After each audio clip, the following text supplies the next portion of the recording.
तो हम फाइनल मराहिल में थे स्टीरियो विज़न के थ्रू किसी भी ऑब्जेक्ट के डिस्टेंस को कैलकुलेट करने के प्रोसेस के।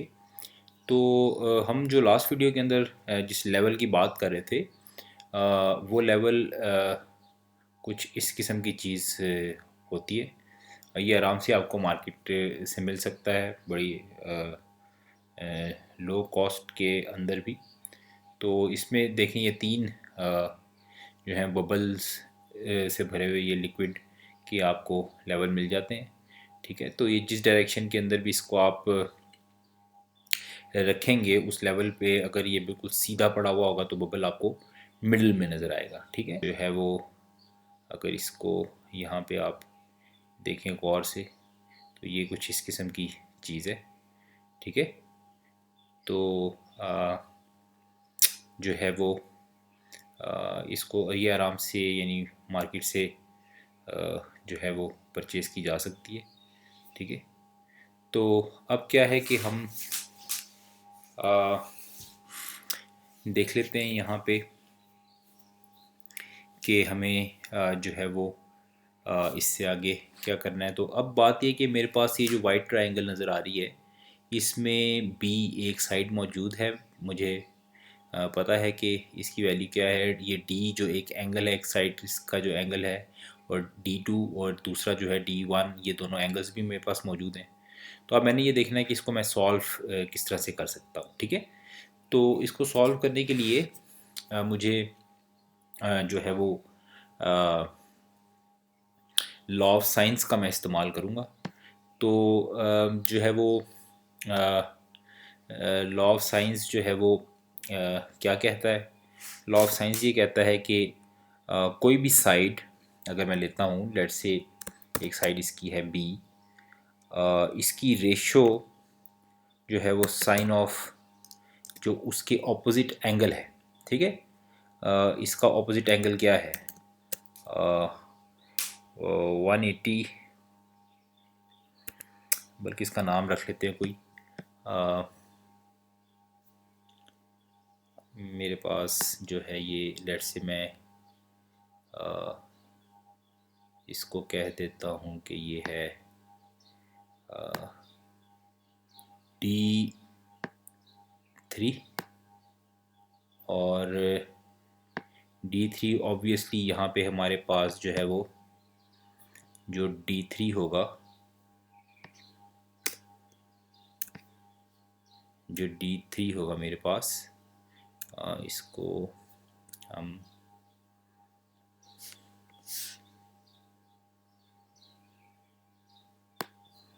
जो है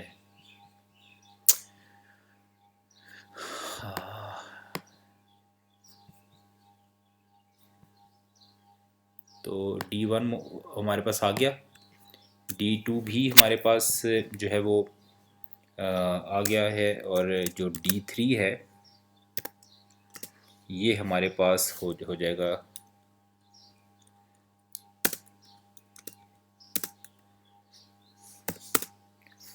180 माइनस D1 प्लस D2। ठीक है, तो अब जो लॉ ऑफ साइंस है वो क्या क्या कहता है। वो ये कहता है कि अगर मैं इस ट्रायंगल की कोई भी जो है वो एक साइड लेता हूँ, लेट से मैं B को लेता हूँ, और इसकी रेशो जो है यानी ये डिवाइडेड बाय इसका ऑपोजिट जो एंगल है उसका साइन, यानी D3 का साइन, ये इक्वल होगा जो उसकी दूसरी साइड है यानी LC2 जैसे हो गई, ये divided by sine of D1। ठीक है, और ये बराबर होगा LC1 divided by sine of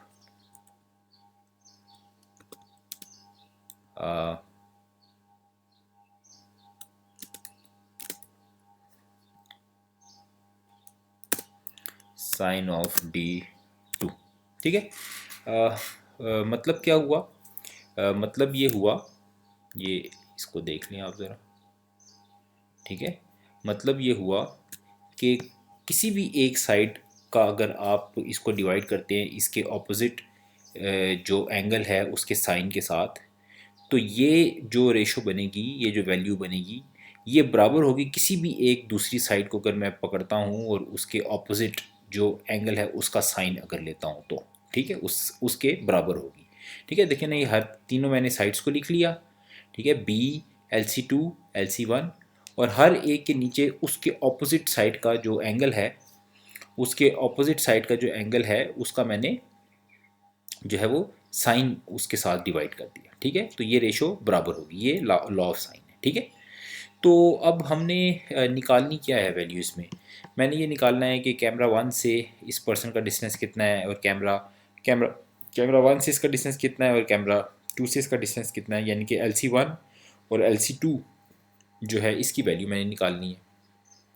अब अगर मैं इस इक्वेशन को देखता हूँ, इस इक्वेशन को अगर मैं देखता हूँ, तो मैं सिर्फ जो है वो इस पोर्शन को पहले उठा लूँगा। ठीक है, सिर्फ इस पोर्शन को मैं उठा लूँगा। ठीक हो गया।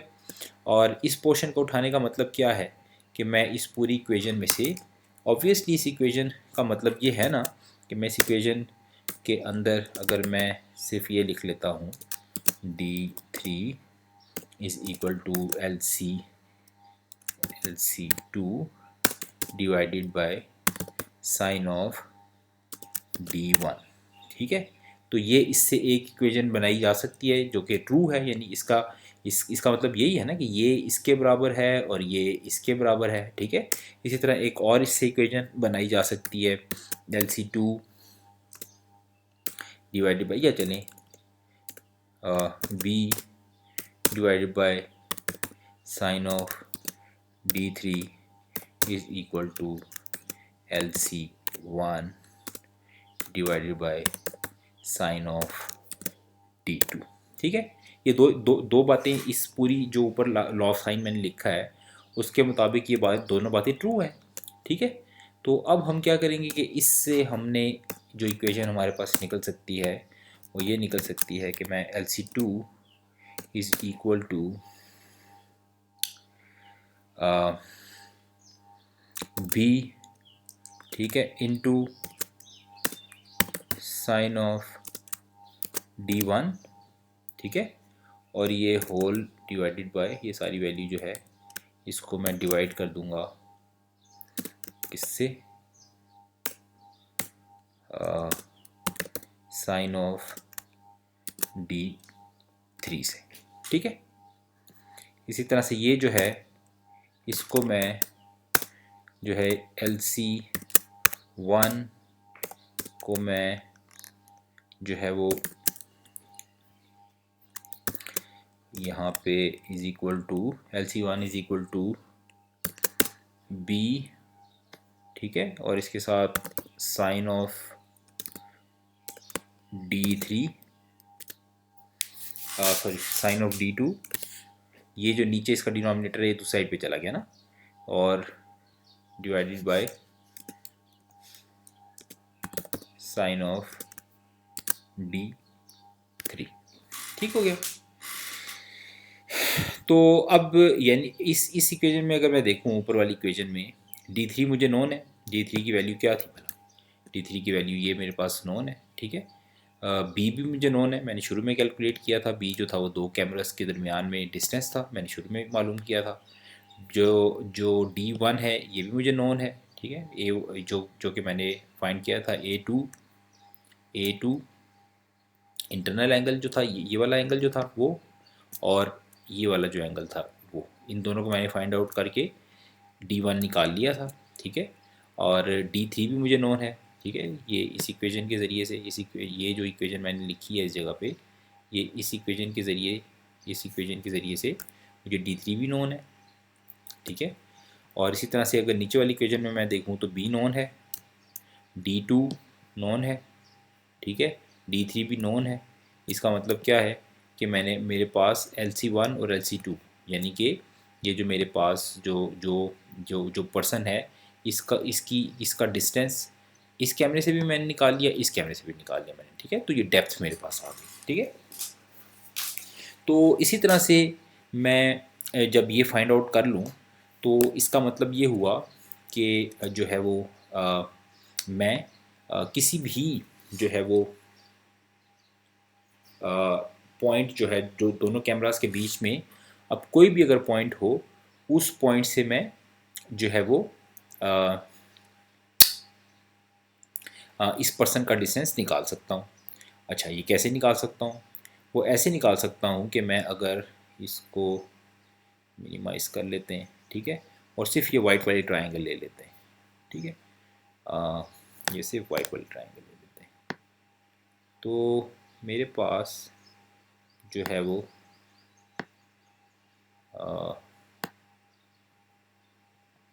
ड्राइंग मेरी पास कुछ ऐसी है, और इसको ज़रा सा बर्दाश्त कर लें आप लोग, ठीक है। और यहाँ पे मेरे पास जो है वो कैमरा 2 था इस जगह पे, ठीक है, और इस जगह पे मेरे पास कैमरा 1 था, ठीक हो गया।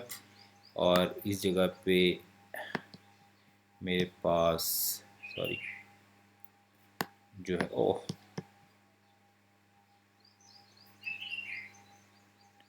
इस जगह पे मेरे पास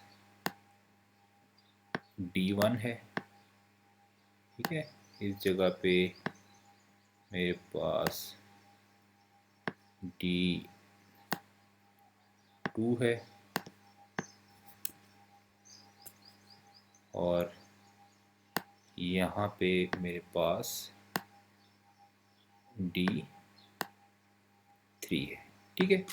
अब लेट्स से मैं कोई भी एक पॉइंट लेता हूँ, और यहाँ पे ऑब्वियसली मुझे जो है वो LC2 भी का मुझे पता है, ये LC2 है, ठीक है। और इस साइड पे ये LC1 है, और ये B है। अब सब कुछ नोन है इसमें से ना। तो लेट्स से मैं कोई भी एक पॉइंट लेता हूँ, मैं कहता हूँ कि जो ये एक पॉइंट है, ठीक है, इधर से जो है ना मुझे निकालना है कि ये जो टारगेट था पर्सन इस जगह का, इस जगह पे जो पर्सन था उसकी जो थी वो इसको ज़रा सा बेहतर कर लेते हैं। फ़र्ज़ करें आप कहते हैं कि ये एक पॉइंट है, ठीक है, इससे मुझे चाहिए कि ये जो डिस्टेंस है ये कितना है, ठीक है। तो अब क्या है कि इस ट्रायंगल को कैसे सॉल्व करेंगे? अब इस ट्रायंगल के अंदर ज़ाहिर है ये जो पॉइंट मैंने निकाला है, इसका मतलब ये है कि इस पॉइंट के दरमियान और इस कैमरे के दरमियान का ये डिस्टेंस मुझे पता है। मैं जो है ये कह रहा हूँ कि जो कैमरा 2 है उससे लेट से कुछ भी एक डिस्टेंस है, मैं इसको कह देता हूँ स्मॉल b कह देता हूँ, ठीक है। तो यहाँ पे लेट से मैं इसको कहता हूँ कि स्मॉल b, ठीक है। तो इतने डिस्टेंस के ऊपर एक पॉइंट है, और जो है इसका मैं ये चाहता हूँ कि इस डिस्टेंस इतने दूर जो C2 से एक पॉइंट है, इस पॉइंट से जो है ये जो बॉडी यहाँ पे जो पर्सन या कोई भी जो ऑब्जेक्ट खड़ा था उसका डिस्टेंस कितना है। तो ऑब्वियसली इसका मतलब है कि ये एक साइड मुझे ये पता है, ये दूसरी साइड भी मुझे पहले से पता है, ये मैं कैलकुलेट कर चुका हूँ, और ये तीसरा एंगल भी मुझे पता है। तो मतलब ये कि दो साइडें और एक एंगल मुझे यहाँ पे मालूम है। तो अगेन मैं इसको जो दूसरा मेरा पोस्टुलेट था, जो कि दो साइडों और एक यानी एस पोस्टुलेट जो है दो साइडें और एक एंगल मुझे अगर पता है तो मैं इसको अगेन सॉल्व कर सकता हूँ। इसको सॉल्व करूँगा तो मेरे पास इस साइड की लेंथ आ जाएगी, तो मुझे पता लग जाएगा कि इससे ये कितने फासले के ऊपर है। तो ये एक बात हो गई। दूसरा ये कि जो हमने भी ये सॉल्व किया, ये सिर्फ ये एक ही तरीक़ाकार नहीं है किसी भी जो है वो दो कैमरास के या ट्रायंगुलर कॉन्फ़िगरेशन में या स्टीरियो विज़न के केस के अंदर किसी भी ये जो है वो प्रॉब्लम को सॉल्व करने का। और भी बहुत सारे तरीक़ाकार हो सकते हैं। तो जो है वो आ, जो तो यानी कि आप अगर इसको स्टडी करेंगे तो आपको और भी बहुत सारे तरीक़ाकार जो हैं वो नज़र आएंगे। मसलन ये कि और इसी ट्रायंगल्स को के अंदर जो वैल्यूज़ भी हमने निकाली हैं, उनको निकालने के भी और तरीक़ाकार मौजूद हैं। मसलन अगर मैंने इसका जो कैमरास का व्यू एंगल मैंने निकाला था, तो उसको निकालने का एक तरीक़ाकार ये भी हो सकता है कि आप एक चेकर बोर्ड ले लें। ठीक है, एक चेकर बोर्ड ले लें। चेकर बोर्ड का मतलब क्या है, जो जो जिसके ऊपर चेस खेली जाती है। तो जो जो बोर्ड जिसके ऊपर चेस खेली जाती है आप वो ले लें, और उसको क्या करें, आप के लेवल की मदद से ही बिल्कुल स्ट्रेट ऐसे खड़ा कर दें। ठीक है, आप यहाँ पे लेवल लगा के चेक कर लें कि जो है वो ये बिल्कुल स्ट्रेट है कि नहीं है। और इसके सामने, बिल्कुल सामने जो है वो आप एक जो है वो कैमरा इंस्टॉल कर लें। ठीक है, अपने कैमरे को इंस्टॉल कर लें। यहाँ पे आप क्या करें कि इस तरह करके आप कैमरे को जो है वो इंस्टॉल कर लें कि वो इस तरह करके चेकर बोर्ड को देख रहा हो। ठीक है, अब क्या है कि जो चेकर बोर्ड है इसके मुझे एक डब्बे की लेंथ तो मालूम है। तो मैं क्या करूँगा कि देखूँगा कि इस चेकर बोर्ड के कितने डब्बे जो हैं वो मुझे इसके विज़न के अंदर नज़र आ रहे हैं। ठीक है, और इनको बिल्कुल एक दूसरे के पैरेलल में इस तरह से रखना है कि यानी ये भी बिल्कुल जो है इसकी, ये बिल्कुल स्ट्रेट जो है वो कैमरा इसको देख रहा हो। और फिर क्या करना है, हमने हमने ये करना है कि जो है वो कितने डब्बे ये देख रहा है, उससे मुझे ये समझ में आ जाएगी कि इसकी जो ये वाली साइड है इस ट्रायंगल की जो ये वाली साइड है इसकी लेंथ कितनी है। ठीक है, मसलन लेट से अगर वो 1 इंच का उसका एक डब्बा है। ठीक है, और इसके अंदर ये 4 डब्बे देख रहा है, तो इसका मतलब है कि 4 इंच जो है वो मेरे पास ये एक साइड हो जाएगी। ठीक है, ये एक साइड जो होगी ये 4 इंच की हो जाएगी। ठीक है, अच्छा, और जो चीज़ मैंने निकालनी है वो क्या चीज़ निकालनी है, वो मैंने ये व्यू एंगल निकालना है। ठीक हो गया, ये यहाँ पे ये मेरा व्यू एंगल है, व्यू एंगल है। ठीक है, ये व्यू एंगल है। और इसको ज़रा सा बेहतर कर लेते हैं।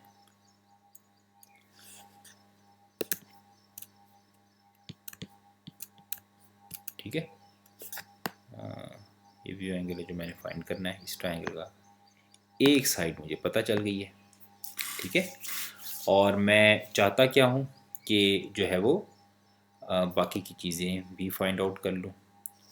तो अब क्या है कि मेरे पास, मैं ज़ाहिर है मैंने कैमरा इस जो ये मेरे पास चेस बोर्ड है इससे ख़ास फासले के ऊपर रखा हुआ है। ठीक है, तो जितने फासले के ऊपर ये रखा हुआ है वो जो है हम कोई भी फीता या कोई चीज़ लगा के फाइंड आउट कर सकते हैं कि ये डिस्टेंस कितना है, कितने फासले के ऊपर ये पड़ा है। जितने फासले के ऊपर ये पड़ा होगा वो बेसिकली क्या होगा कि ये भी एक ट्रायंगल बन रही है ना, कि यहाँ पे कैमरा पड़ा हुआ था और स्ट्रेट मैंने देखा कि ये बीचों बीच जो है वो इसका फासला, स्ट्रेट फासला कितना बन रहा है। ठीक है, अब ज़ाहिर है जितना ये डिस्टेंस है उसका हाफ जो है वो मेरे पास ये डिस्टेंस है, उसका हाफ जो है वो मेरे पास ये डिस्टेंस है, ये वाला। ठीक है, ये, और मुझे ये मालूम है कि ये स्ट्रेट मैंने बिल्कुल रखा है तो ये 90 का एंगल हो गया मेरे पास। ठीक है, और जो है वो एक साइड पता है और दूसरी साइड भी पता है, और जो है वो ये एक एंगल भी पता है। ठीक है, तो उससे मैं अब क्या करूँगा कि इसको सॉल्व कर लूँगा। ठीक है, इसे सॉल्व करूँगा और जो है वो ये वैसे भी राइट एंगल ट्रायंगल बनती है, तो इसको मैं सॉल्व कर लूँगा और सॉल्व करूँगा और ये वाला एंगल निकाल लूँगा। ठीक है, तो ये जो एंगल निकलेगा इसी को मैं डबल करूँगा, मेरे पास कौन सा एंगल आ जाएगा, ये वाला एंगल मैं फाइंड आउट कर लूँगा। ठीक है, और इसी को मैं डबल करूँगा तो मेरे पास ये दूसरा एंगल भी आ जाएगा, ये वाला एंगल भी आ जाएगा, ठीक है। और इन दोनों को जब मैं ऐड करूँगा तो ये व्यू एंगल बन जाएगा। तो मतलब ये कि बताने का ये बात कहने का मकसद ये है, आप बेशक ये पहले वाला मेथड ही यूज़ करें, लेकिन जो बताने का मकसद है वो ये है कि जो है वो जो पहला जो हमने मेथड देखा है, इसके अलावा भी बहुत सारे मेथड्स हैं। आप टेक्स्ट बुक को भी ओपन करेंगे तो देखेंगे कि बहुत सारे मेथड्स और भी आपको वहाँ पे मिल जाएंगे कि जिससे जो है वो इसको सॉल्व किया हुआ है। तो बहरहाल अभी फ़िलहाल जो ये हमने तरीक़ाकार अप्लाई किया है, इससे रिज़ल्ट्स आपके बहुत अच्छे इसके रिज़ल्ट्स हैं, आपको रिज़ल्ट्स बहुत बेहतर मिलेंगे। तो मिलते हैं फिर अगली वीडियो में। इसको ज़रा सा प्रैक्टिकल इम्प्लीमेंट करके जो इसको एक दफ़ा मैं आपको जो है वीडियो में दिखा भी दूंगा कि धागे का और जो है ये इस सारे ऑपरेटर्स को इस्तेमाल कैसे करना है आपने। तो मिलते हैं फिर इंशाल्लाह नेक्स्ट वीडियो में। तो अगली वीडियो तक के लिए अल्लाह हाफिज़।